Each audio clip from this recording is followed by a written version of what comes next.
فيا أيها القاري به متمسكا مجلا له في كل حال مبجلا. بسم الله الحمد لله والصلاة والسلام على رسول الله ورحمة الله وبركاته. Great to have you with us in this Tajweed video presentation. We are at the continuation of the makhraj al-halq, and we have talked last time that there are common mistakes are by the people who try to recite the Qur'an without any background of qira'ah or background with the mashayikh. They have sat with the mashayikh to recite and they have been corrected. So these common mistakes are very well known by the Qur'an, not only at this century but at the old, even in the time of Imam al-Khaqani, which is the 3rd century, and Imam al-Safaqusi, al-Nuri al-Safaqusi, who have wrote a book about these common mistakes in the 11th century in Tunisia. So today, inshallah, we are going to talk about, continue about the Hamza, and the common mistake about the Hamza in this example of the Qur'an in Surah Al-Baqarah, وَلَمْ يُؤْتَ سَعَةً مِنَ الْمَالِ. So when we read the Hamza, because our topic is about the Hamza, the makhraj of the Hamza, people may try, when they try to recite, to try to make it beautiful by doing the qalqala. And to avoid the qalqala in Tajweed is whenever we recite any letter that does not have qalqala. As you know, the qalqala has 5 letters, which we are going to study later on, inshallah, in the coming podcasts after the makharij in the sifaat. The letters are 5: qaf, ta, ba, jim, dal. When it is sakin, qutbu, jadin.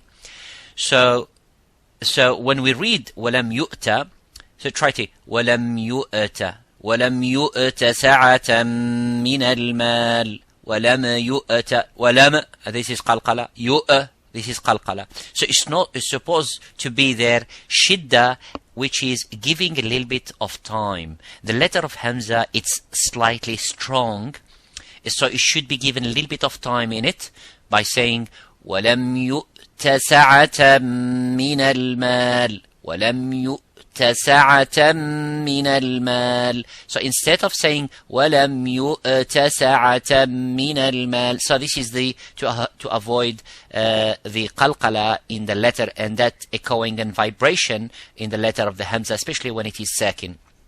The other example is وَاللَّهُ يُؤْتِي مُلْكَهُ.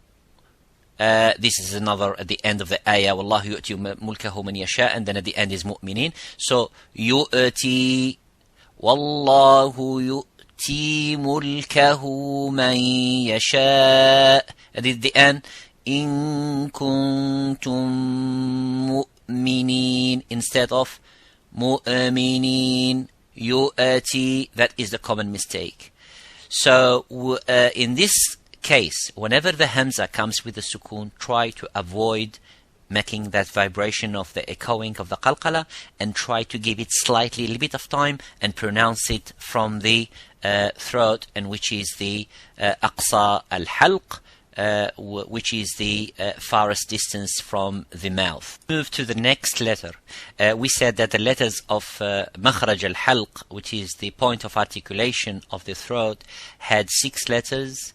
The 2 which we try to mention at the beginning are aqsa al-halq, the farthest distance of the from the mouth and from the front of the mouth, and that is al-hamza, which we had before in the previous video, and this one it's called al-ha, harful ha.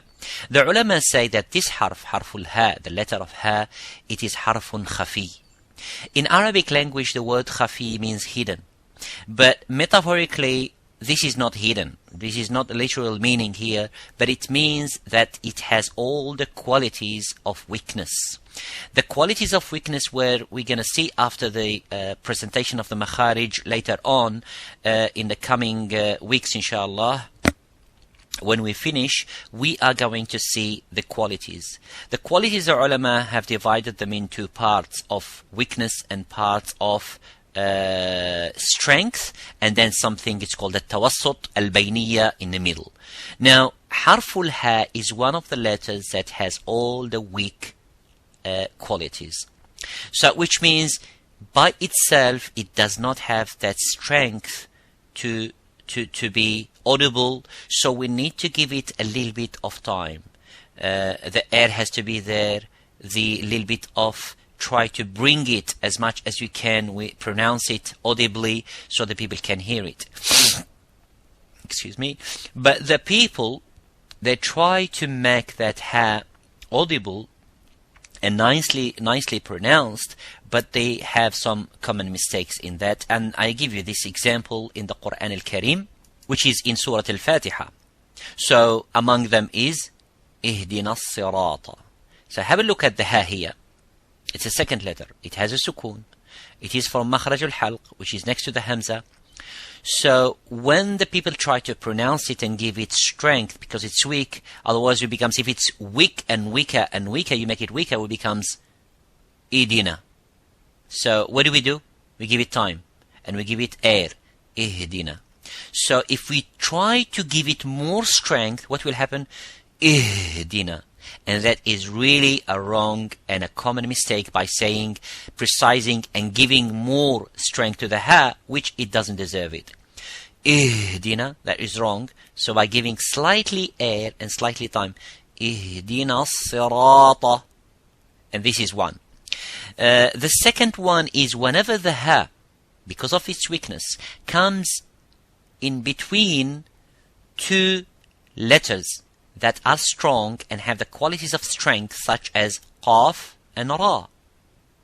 So how do we say it? We have to be careful not to make it so sounding similar to ra and qaf. So if you read فَزَادُوهُمْ رَهَقًا, ra, qa, but in between ha, rahaqa.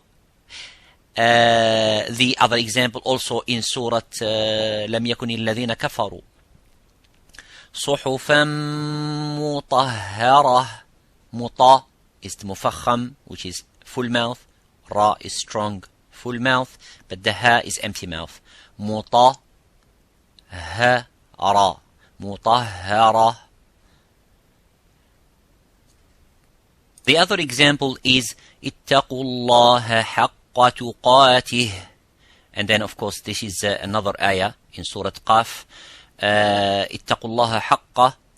Ha, he's the ha here, and the ha. Now, whenever the ha comes next to one of its neighbors, which is the ha, it will be very difficult for the person to pronounce the ha, because it is easy to pronounce the ha than to pronounce the ha.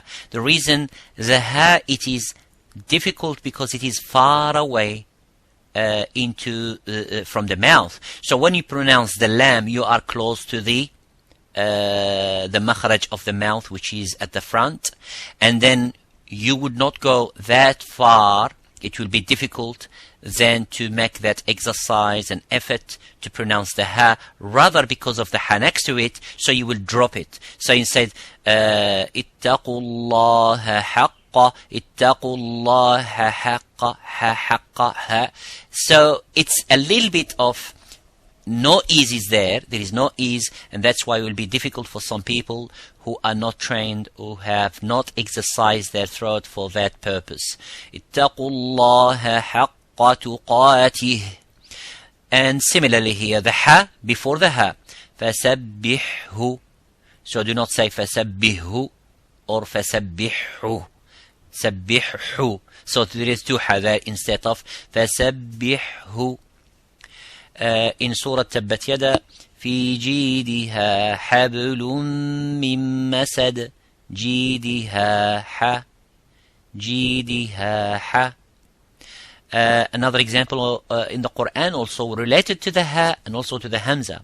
So the difficulty that I have seen in my teaching, that a lot of people try to make that hamza change into the letter that is before. So أَلَّنْ يَبْعَثَ اللَّهُ وَحَدًا. اللَّهُ وَحَدًا. Other example which is common, saying takbiratul tahrim or takbiratul ihram, Allahu Akbar. So changing the hamza into waw, because it is close to the dhamma, so waw it is easy. And because the ha is preceded, and both of them are from the same makhraj, ha and the hamza from the same position, from the same point of articulation, and that's why it drops down. أَلَّن يَبْعَثَ اللَّهُ أَحَدًا يَبْعَثَ اللَّهُ هُ أَلَّن يَبْعَثَ اللَّهُ أَحَدًا قُلْ هُوَ اللَّهُ أَحَدٌ. Instead, قُلْ هُوَ اللَّهُ أَحَدٌ. Or Allahu Akbar, you would say Allahu Akbar. وَاسْتَغْفِرْ. This is another hard one to stop at the ha. وَاسْتَغْفِرْ. Pronounce the ha. Instead of saying وَاسْتَغْفِرْ, وَاسْتَغْفِرْ, وَاسْتَغْفِرْ. Pronounce the ha at the end. Another example in the Qur'an also where the common mistakes in letter ha is when the letter ha comes in two different words, ha kasra and ha dhamma. So you would say ذلك الكتاب لا ريب فيه هو فيه هدى فيه هدى. So فيه هدى. So mix the ha with the sukun. فيه هدى فيه هدى. The same level, the same time you give for the ha with the kasra is the same as you give it for the dhamma. So he, who.